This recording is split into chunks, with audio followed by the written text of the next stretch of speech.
With Invictus Launch Week coming up, I thought now would be a good time to release my top 5 ships. My top 5 are all unreleased ships, so this is kind of like a top 5 unreleased ship video, but let's get into it. Number 5, Anvil Liberator. The Liberator is a light carrier slash transport ship. It'll be good for delivering small ships to different systems or around larger systems like Pyro. It has 3 landing pads that can be used for small ships and an internal garage that can fit a Nova tank and an Anvil ballista.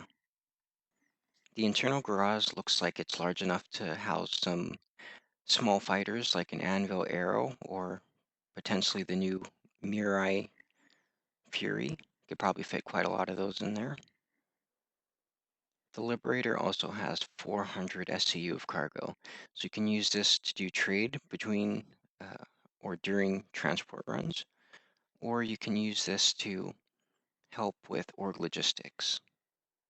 Overall, it's just a very solid addition to a fleet. Number 4, the RSI Galaxy. The Galaxy is a modular multi-role ship focused on versatility. It has a hangar for a small ship and has 64 SCU of cargo. Some of the modules that it has is a cargo module that carries 512 SCU of cargo, a med bay with 3 Tier 3 beds, 2 Tier 2 beds, and 1 Tier 1 bed. So currently you can use Tier 2 beds to respawn. I don't know if that'll be the case in the future. Maybe they'll put a cooldown on it or something, or remove that ability entirely. But we know for sure that Tier 1 beds will be able to be used to respawn in the future. The Galaxy has a refinery module that has 2 reactors, has storage for both raw and refined materials. So you can use this module to take the saddlebags from the Argo Mole or the Misk Prospector. This will make it very useful for mining operations.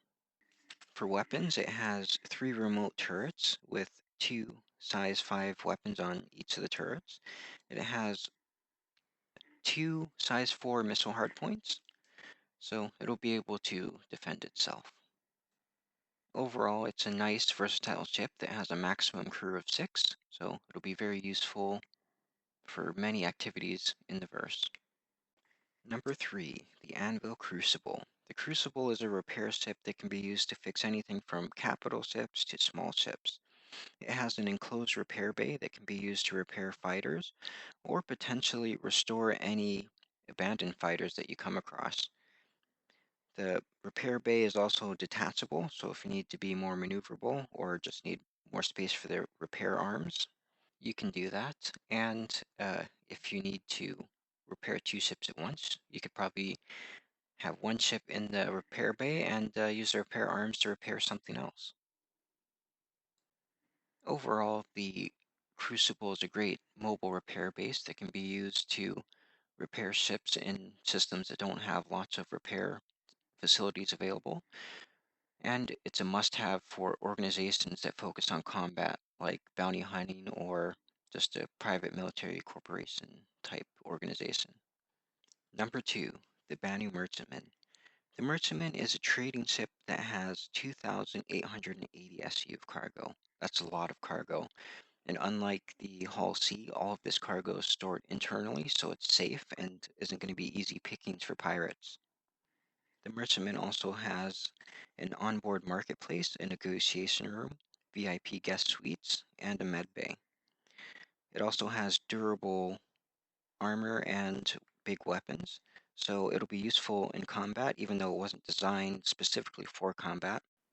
We know from one of the updates from the developers that it has at least 2 size 8 weapons on it, so those are going to pack quite the punch. It also has other turrets and an automated point defense system, I believe. The Merchantman also has a hangar that can be used to carry a fighter or multiple smaller fighters. I'm pretty excited for this ship. I think it's going to be one of the most useful ships in the game, and you'll be able to do plenty of activities in it.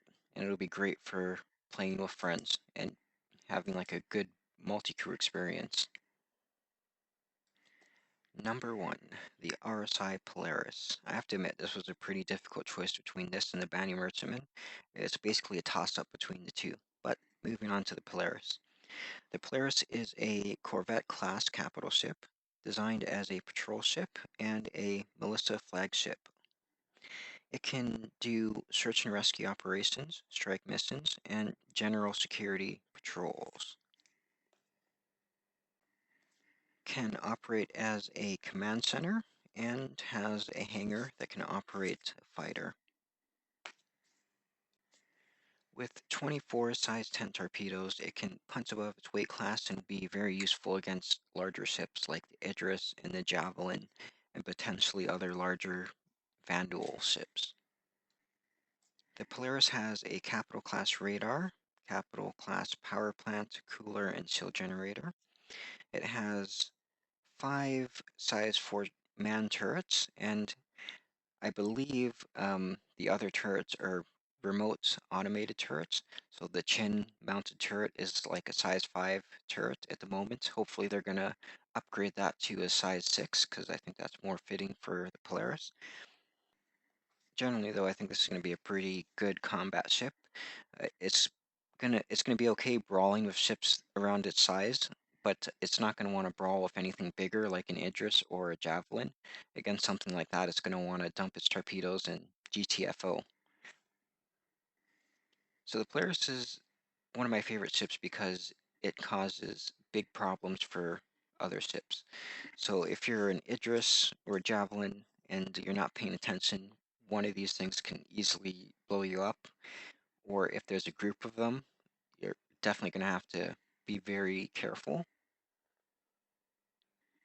And the Polaris will also be pretty decent at dealing with fighters. It won't be like the Hammerhead, but like one of the remote turrets is a missile turret, so you can use that to attack fighters. It also has another remote turret underneath the ship, not the chin-mounted turret, but one underneath towards the back. Okay, moving on from combat, I'm going to cover some of the facilities that it has now. So it has a med bay, a mess hall that doubles as a recreation room, and it has a brig for prisoners. It has 216 SCU of cargo, so that'll help during long voyages and stuff. You can use that to resupply either torpedoes or other things. It's designed to be self-sustainable, so I guess that's where the cargo comes in. But overall, this is a pretty good ship. Like if you have an org, a medium-sized org or like a small org, this is like the perfect size ship for you because around 13, 15 people and you can run this ship easily. Okay, so that's my top 5. So like, comment, subscribe. If your ship wasn't on here, let me know in the comments. And if you're new to Star Citizen, use my referral code and ask me in the comments what ships I recommend for you.